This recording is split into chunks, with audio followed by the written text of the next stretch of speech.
Selamat berjumpa kembali dalam layanan audio Sahabat Seperjalanan. Hari ini adalah hari Kamis 21 Maret 2025. Tema renungan saat teduh kita dengan judul Kutukan atau Didikan. Firman Tuhan terambil dalam Kejadian 3 ayat 16 dan ayat yang ke-19. Firman-Nya kepada perempuan itu, susah payahnya waktu mengandung akan kubuat sangat banyak. Dengan kesakitan engkau akan melahirkan anakmu, namun engkau akan berahi kepada suamimu dan ia akan berkuasa atasmu. Ayat 19, dengan berpeluh engkau akan mencari makananmu sampai kembali lagi menjadi tanah, karena dari situlah engkau diambil, sebab engkau debu dan engkau kembali menjadi debu. Mari kita berdoa. Bapa yang dalam surga, terima kasih buat kebenaran firman Allah yang mengajarkan kami bahwa Allah mendidik kami untuk mendatangkan kebaikan di atas kesalahan yang kami buat. Dalam nama Tuhan Yesus kami berdoa. Amin. Shalom sahabat seperjalanan yang dikasihi Tuhan. Kalau berbicara tentang hukuman yang diberikan oleh Allah, apakah itu bentuk balas dendam? Apakah itu bentuk kemarahan Allah? Atau itu adalah sebuah bentuk kasih sayang dan cintanya Tuhan yang mendalam kepada kita? Bagi sebagian orang, khususnya manusia, pendidikan itu tidak sama dengan kutukan. Kutukan dalam artian di dalam Alkitab adalah mendidik, tapi kutukan yang seringkali diucapkan oleh manusia itu bentuk balas dendam. Kita seringkali mengutuk orang yang kita tidak sukai agar dia pendek umur, agar diberikan penyakit yang berat, agar jalannya menjadi susah, agar kemudian kalau dia berumah tangga tidak punya anak. Sedemikian jahatnya manusia, tetapi itu doa yang disampaikan kepada Allah. Perbuatan manusia ternyata di dalam doa pun bisa berbuat dosa. Kalau kita melihat kata kutukan di dalam Alkitab, kutuk dan berkat dalam perjanjian lama, kata kutukan itu punya pemahaman adalah mendidik. Cuma diterjemahkan ke dalam bahasa Indonesia, itu menjadi kutukan. Kalau kita belajar kebenaran firman Allah secara mendalam, tidak ada kemarahan di dalam firman Tuhan yang berkenan dengan Allah untuk menghabisi manusia. Kemarahan adalah Allah adalah kemarahan yang mendidik, sebagaimana orang tua yang sayang kepada anak. Tentu tatkala mendidik, terkadang kita perlu melakukan sebuah tindakan dengan marah. Tetapi marah pun di dalam Alkitab diatur sedemikian rupa. Jangan kau marah sampai matahari tenggelam. Sedemikian luar biasa. Kita kembali kepada apa yang terjadi di dalam Kejadian pasal ketiga. Setelah Adam dan Hawa jatuh dalam dosa karena makan buah pengetahuan baik dan jahat, mengapa Tuhan tidak membiarkan saja dan mengampuni saja? Mengapa Adam dan Hawa mendapatkan dampaknya diusir dari Taman Eden? Malaikat memakai pedang mengusir mereka, dipisahkan, dan kemudian dampaknya di Alkitab dicatat firman-Nya kepada perempuan itu, susah payahmu waktu mengandung akan kubuat sangat banyak dengan kesakitan. Engkau akan melahirkan anakmu, namun engkau akan berahi kepada suamimu dan ia akan berkuasa kepadamu. Lalu firman-Nya juga kepada manusia itu, karena engkau mendengarkan perkataan istrimu, memakan buah pohon yang telah kuperintahkan kepadamu, jangan makan daripadanya. Maka terkutuklah tanah karena engkau. Dengan bersusah payah engkau akan mencari rejekimu, tanah seumur hidupmu. Semak duri dan rumput duri akan dihasilkan bagimu, dan tumbuh-tumbuhan di padang akan menjadi makananmu. Dengan berpeluh engkau akan mencari makananmu sampai kau kembali lagi menjadi tanah, karena dari situlah engkau diambil. Sebab engkau debu dan kau akan kembali kepada debu. Bagian firman Tuhan yang sudah kita baca tadi memberikan semua penjelasan. Ada kata juga terkutuklah tanah karena engkau. Tetapi artinya kata terkutuk dalam arti yang baik, yaitu untuk mendidik. Kalau selama ini Tuhan berikan sebuah taman Eden yang tidak perlu bersusah payah manusia, sebuah taman yang sudah dibuat sedemikian indahnya, diberikan yang terbaik, ada sungai Tigris, ada sungai Efrat, segala sesuatu diciptakan sedemikian indah. Bahkan manusia diciptakan sebagai yang paling baik, paling indah dari semua ciptaan yang ada. Namun manusia tatkala diberikan free will, sebuah kehendak bebas untuk memilih.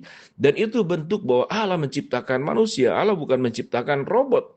Allah bukan menciptakan sebuah program komputer, di mana kalau sudah dimasukkan program, dia akan mengikuti program yang dimasukkannya. Tetapi karena Allah menciptakan manusia menurut gambar dan rupa Allah, salah satu unsur gambar dan rupa Allah selain diciptakan di dalam kekudusan, kebenaran, dan ketidakberdosaan, tetapi juga ada kehendak di sana.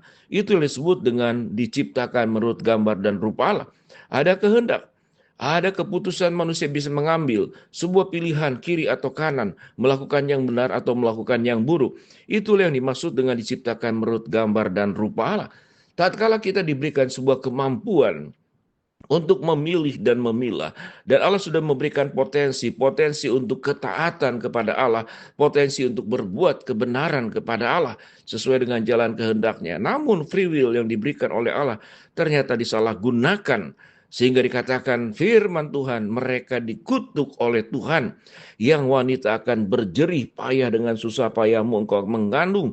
Kubuat sangat banyak, dengan kesakitan engkau akan melahirkan anakmu.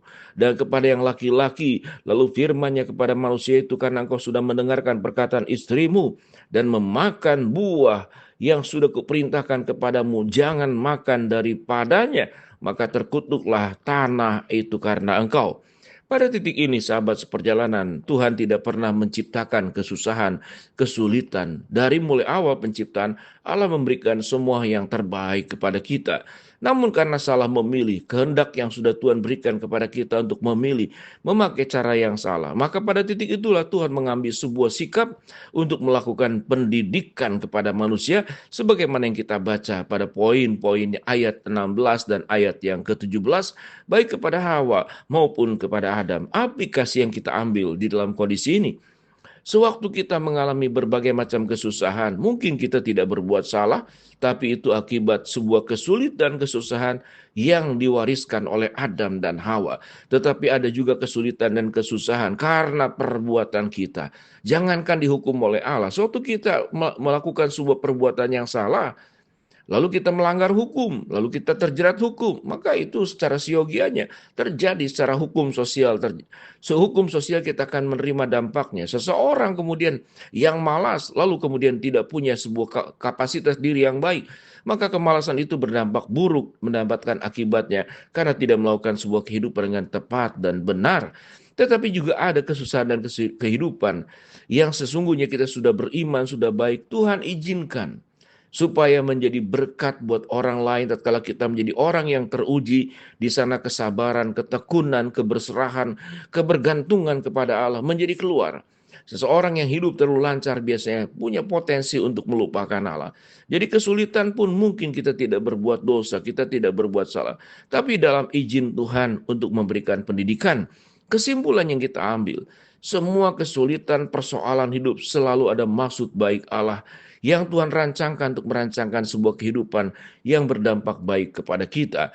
Kalau itu adalah kesalahan yang kita buat, maka kita perlu meminta ampun kepada Allah, memperbaiki hidup.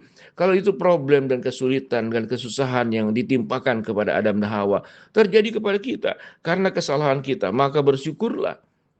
Karena orang tua yang baik adalah justru yang masih mau mendidik, memakai tongkatnya untuk menghukum kita. Tetapi kalau sudah berlebihan, maka yang paling bahaya adalah dibiarkan. Kita dikeluarkan dari rumah, dan orang tua mengatakan, aku sudah tidak lagi memiliki hubungan dengan engkau. Putus hubunganmu antara orang tua dengan anak. Tuhan tidak demikian. Tuhan tidak menciptakan sebuah hidup yang keterputusan. Mengirim Kristus agar apa yang putus itu kembali menjadi satu kembali. Ingatlah, segala persoalan hidup yang terjadi adalah didikan Allah demi kebaikan kita, supaya kita bisa maju semakin serupa dengan Tuhan. Mari kita berdoa. Bapa dalam surga, terima kasih buat kebenaran firman Allah yang sudah kami pelajari. Hamba-Mu berdoa bagi sahabat seperjalanan yang sakit, Tuhan jamah sembuhkan. Sahabat seperjalanan yang sedang menghadapi masalah, Tuhan bukakan jalan. Sahabat seperjalanan yang sedang berdoa mengharapkan sesuatu, Tuhan kabulkan dengan cara dan waktunya Tuhan. Tolong kami agar hidup kami memahami semua hal terjadi ada unsur didikan Allah. Amin.